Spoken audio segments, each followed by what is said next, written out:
The voice reverberated in the air, ancient and laden with power.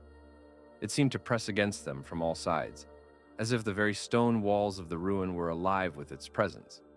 The companions stood in the dark passageway, each of them acutely aware of the weight of the moment. The air was thick with magic, the pulse of the jungle now a distant hum beneath the deeper thrumming of the ruin. Who dares disturb the slumber of the ancients? The voice echoed again, colder this time, as though it had reached into the deepest recesses of their minds. There was a pause, an agonizing silence that stretched like a thread about to snap.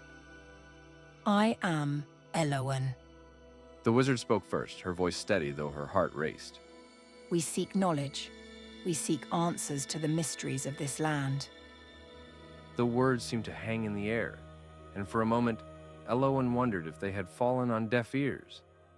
But then, the air shifted, and the voice spoke again, louder now, its tone both foreboding and inviting.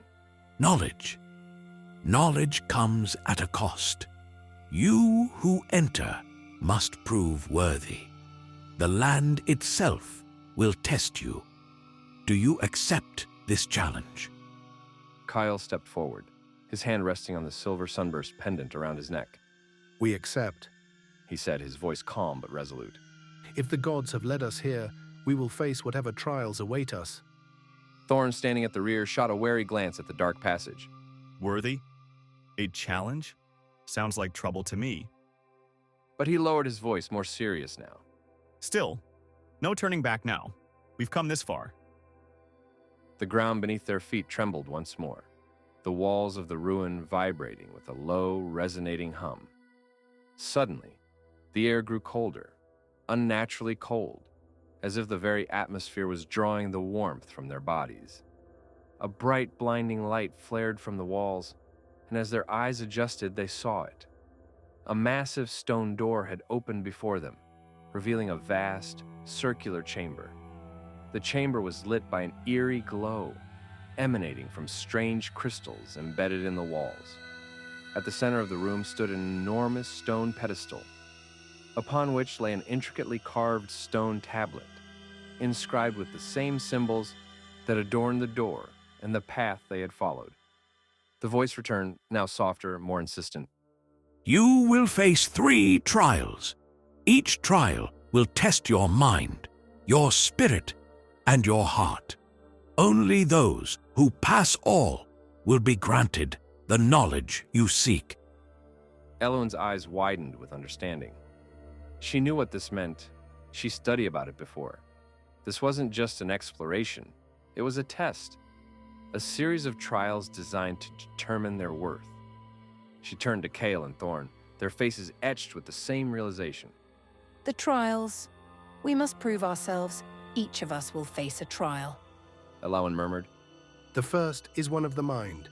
We must answer riddles, solve puzzles. Our intellect will be tested. Kael said, his voice steady, but filled with a quiet reverence. Thorne scowled. Great. I was hoping it wouldn't involve too much thinking. The second trial. We'll test our spirit. We'll be forced to confront our deepest fears, our doubts. Elowen continued, her eyes narrowing as she focused on the pedestal. And the third? Thorne asked, already bracing himself. Elowen met his gaze, her lips tight. The third will test our hearts. It will challenge who we are at our core, our capacity for compassion, loyalty, and sacrifice. I hate the sound of that. Thorne muttered under his breath. But we've come this far. Suddenly, the pedestal began to glow, its surface shifting as if reacting to their presence. The stone tablet floated upward, suspended in the air by an unseen force, and the air around them crackled with magic. Then, slowly, the symbols on the tablet began to change, rearranging themselves into a new pattern, an inscription, a message, or perhaps a warning. The trial of the mind begins. A large, ornate archway appeared on the far side of the chamber, bathed in the same otherworldly light.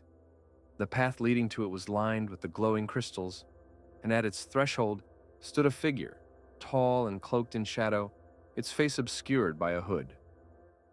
You must step forward. The voice instructed, no longer echoing, but now resonating from the figure itself. To succeed, you must solve the riddle I present. Fail, and you will be lost. Kael stepped forward, his eyes narrowing as he studied the cloaked figure. The challenge had begun. Elowen turned to Kael with her voice softly and full of trust. This is your trial. You are our guide. You must face this first. Kael nodded, his brow furrowing in concentration. He approached the figure without hesitation, his hand still resting on his holy symbol. As he reached the archway, the figure raised its hand, and a voice like the wind whispered in the chamber. I speak without a mouth and hear without ears. I have no body, but I come alive with the wind. What am I? Elowen watched intently, her mind racing. The answer seemed simple enough. Something elemental. Something that could exist without form. She glanced at Kael, waiting to see how he would respond. Kael closed his eyes, his lips moving silently in thought. The room seemed to hold its breath as he considered the riddle. I am an echo. Kael said finally, his voice clear and confident. I speak without a mouth and hear without ears, and I am carried by the wind.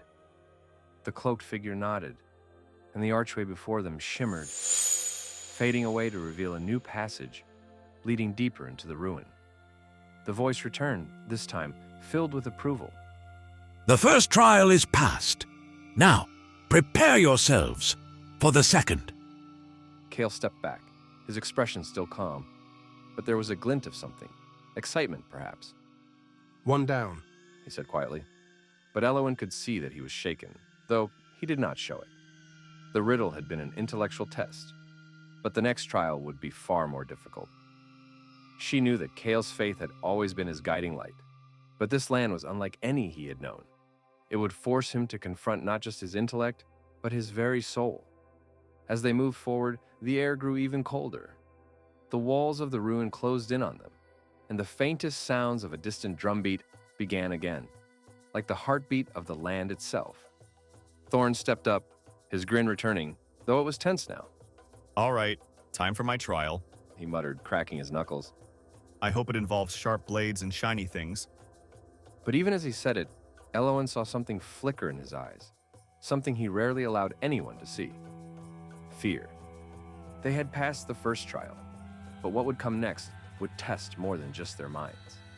It would test everything they had ever believed in.